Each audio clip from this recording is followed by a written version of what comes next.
Une petite figurine ici. Je ne vois pas ses vêtements, pardonnez-moi, mais c'est correct, on voit rien. Mon petit ami ici, figurine, il est mort. Imaginez que son nom, c'est Espoir. Vous savez, quelqu'un qui est en arrêt cardio-respiratoire a besoin que son cœur se remette à fonctionner pour distribuer le sang au corps entier afin de faire circuler l'oxygène. Mais pour ce faire, il faut un défibrillateur.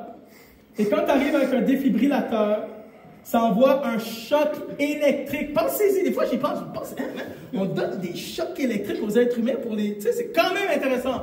Un choc électrique, boum, et dans l'espoir que la personne reprend vie, est réanimée, et même dans le milieu médical, on appelle ça une résurrection. Littéralement, il y a des endroits où c'est écrit résurrection. J'ai travaillé dans l'hôpital pendant 7 ans. Tu voyais dans des cartables, le patient a ressuscité. Littéralement, c'est un terme qui est utilisé dans le milieu hospitalier. Le défibrillateur qu'on utilise sur les gens, c'est la foi que Dieu utilise en toi. C'est que peu importe ton espérance, ton niveau d'espérance, la foi a toujours la capacité de te relever debout. Vous savez quoi? Nous avons malheureusement cru au mensonge que nous pouvons cultiver l'espoir par nous-mêmes. Tu es capable par toi-même? Hey, lis des livres sur le développement personnel, tu vas voir, ça va générer de l'espoir.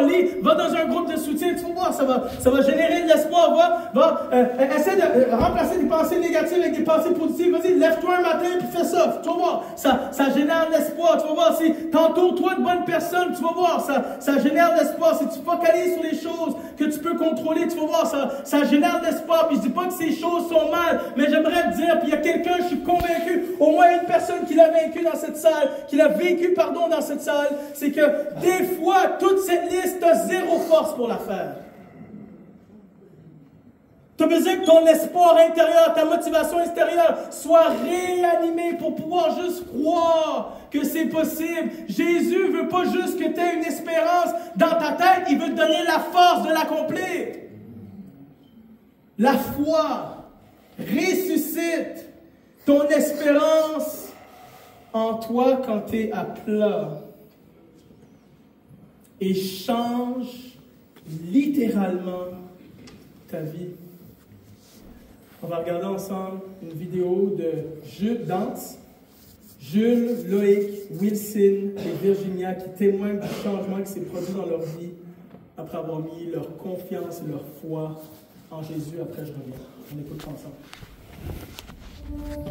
Je veux ma vie, tu sais, j'étais très... Ma mère tirait aux cartes, les énergies, les auras, le New Age, comme on appelle. J'ai grandi dans une famille catholique, je me suis baptisée, on allait à l'église quand même tous les dimanches. Personne dans ma famille réellement n'est croyant. J'ai grandi dans une famille chrétienne, mais une famille chrétienne québécoise des années 90, fait que comme tout le monde est culturellement catholique, tout le monde va à l'église, mais personne ne croit vraiment. Je suis issu d'une famille très pratiquante chrétienne. Je riais un peu des chrétiens, je comprenais pas. C'était très abstrait. Je voyais plutôt Dieu comme un outil, un objet que je pouvais utiliser pour avoir des bénédictions, pour faire des miracles. J'étais quelqu'un d'extrêmement anxieux, crise de panique. Ça a déboulé sur de la dépression puis des pensées noires. J'ai commencé à penser à Dieu à travers mon fils parce que Jésus s'est présenté à lui dans un rêve et j'ai vu le changement qu'il avait fait en lui. Et ensuite, il s'est présenté à moi dans un rêve aussi.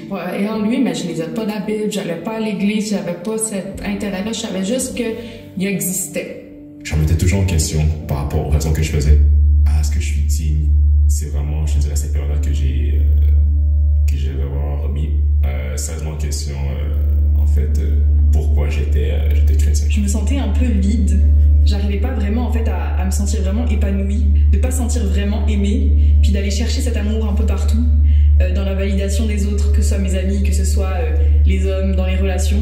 Je donnais de l'importance à toute autre chose, mais je voulais pas donner la chance au christianisme. J'étais comme complètement fermé par rapport à ça. Pour quelqu'un qui promouvoit que l'ouverture d'esprit est si importante, j'étais en train d'empêcher cette connexion-là. Fait que pourquoi que je le fais pas. À l'âge de 14 ans, j'ai vraiment perdu mon meilleur ami dans des circonstances vraiment tragiques. C'était vraiment là, a vraiment marqué ma vie. Puis un soir, après une énième crise de panique, après de l'anxiété à plus en finir, j'ai lancé une prière dans le vide, mais vraiment dans le vide. J'ai fait « Dieu, si t'existes, montre-le-moi, parce que sinon je vais passer à l'acte. » Puis cette soirée-là, je m'en vais au lit, et en m'endormant, je fais une sensation de mort. Vraiment, j'ai l'impression que je suis en train de mourir. Je me rendais compte que j'étais vraiment pas heureuse, puis que je cherchais en fait encore et encore la validation dans cette personne-là.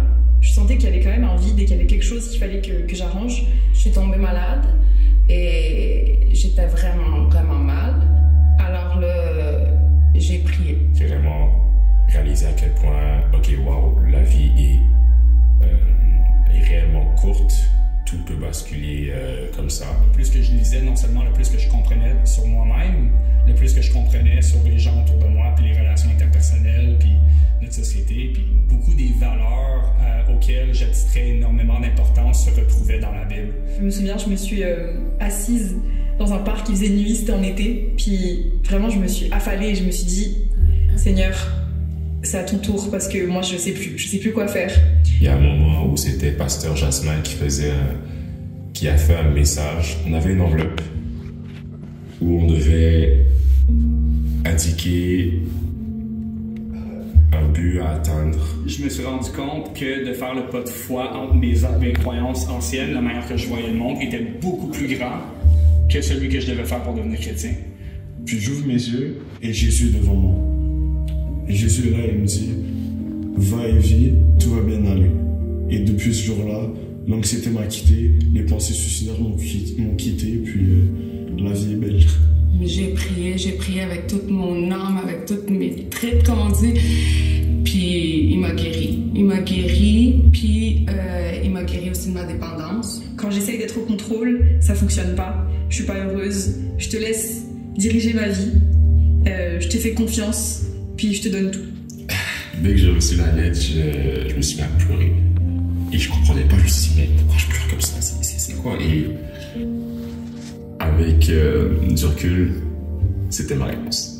Je vais me faire baptiser. Je me rappelle du moment où j'ai choisi de l'accepter, c'était au Nouvel An, c'est ma belle-mère.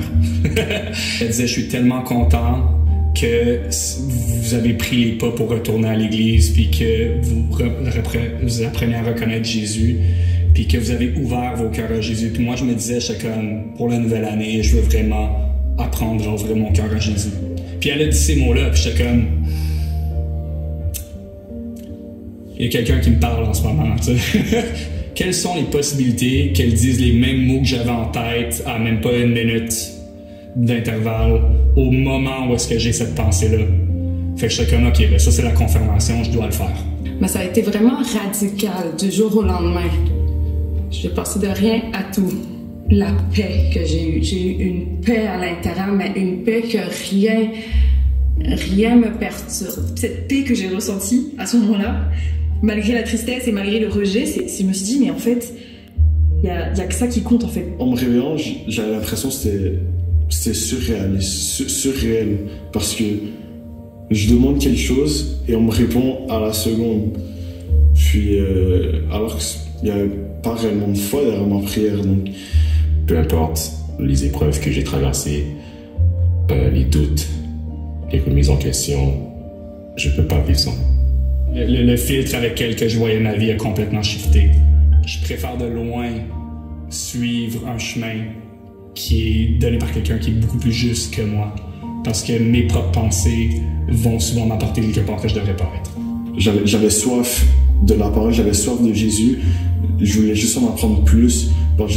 Ça m'aidait à aller mieux. L'autre fois, justement, ma collègue a dit « Oh, j'aurais pas aimé travailler avec l'ancienne Virginia. » Là, je suis contente de travailler avec la nouvelle Virginia. Encore merci à ma belle-mère pour la confirmation. Ça sera probablement le meilleur allié et le meilleur ami que je pourrais jamais avoir. Mes parents, ils ont vu le changement. Et ils se sont dit, mais c'est incroyable. Donc, il a changé ma vie. Il a carrément changé ma vie. Ouais.